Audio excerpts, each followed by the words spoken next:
शीर्षक भूत बंगला। एक नया परिवार एक पुराने शहर के बाहरी इलाके में स्थित एक बड़ी और पुरानी हवेली में शिफ्ट होता है। इस हवेली के बारे में बहुत सारी रहस्यमयी कहानियां मशहूर हैं।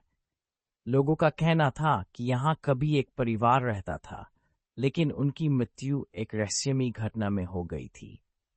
इसके बाद से यह हवेली खाली पड़ी थी और किसी ने भी यहाँ रहने की हिम्मत नहीं दिखाई थी।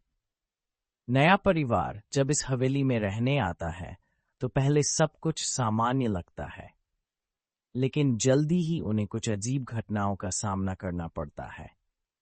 रात के समय अजीब आवाजें सुनाई देने लगती हैं, जैसे कोई दरवाजा खटखटा रहा हो या पैरों की आवाज आ रही हो। एक रात एक लड़की को अपने कमरे में छिपे हुए कुछ पुराने कागज और तस्वीरें मिलती हैं, जो हवेली के पिछले रहने वाले परिवार की थीं। कुछ दिन बाद परिवार के सदस्य पर अजीब घटनाएं घटने लगती हैं। हर किसी को ऐसा महसूस होता है कि कोई उनके आसपास है, लेकिन जब वे मुड़कर देखते हैं तो कुछ भी दिखाई नहीं देता। फिर एक दिन परिवार के एक बड़े सदस्य को एक पुरानी किताब मिलती है, जो हवेली के पिछले मालिक की थी। उस किताब में एक कहानी छिपी होती है, जो बताती है कि हवेली में एक भयावह हत्या हुई थी और उसके बाद कई आत्माएं यहाँ फंस गई थीं। परिवार के सदस्य जब और अधिक जांच करते हैं तो पता चलता है कि ये आत्माएं किसी खास उद्देश्य के लिए यहाँ फंसी हुई हैं।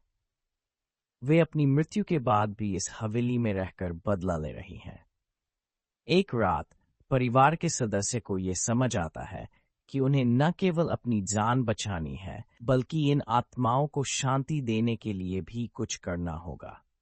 अब परिवार को ये निर्णय लेना होता है कि वे इन आत्माओं की मदद करेंगे या फिर इनसे बचकर कहीं और जाकर अपनी जिंदगी जिएंगे।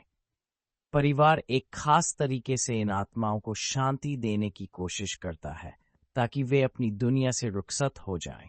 आखिरकार एक दिन ये आत्माएं शांति से चली जाती हैं और हवेली का वातावरण बदल जाता है। लेकिन एक आखिरी मोड़ आता है जब परिवार के एक सदस्य को एक आखिरी दृश्य दिखाई देता है, जो ये संकेत देता है कि ये सिलसिला कभी खत्म नहीं होता। अंत ये कहानी एक खौफ और